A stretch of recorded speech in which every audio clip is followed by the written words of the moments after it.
Hello guys and welcome to this video. In this video, I will show you how to stop other users from mentioning you in YouTube videos or descriptions.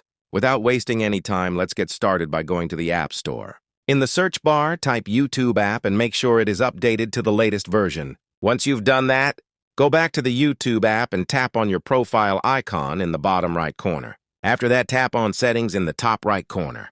Now scroll all the way down until you find Privacy and tap on it.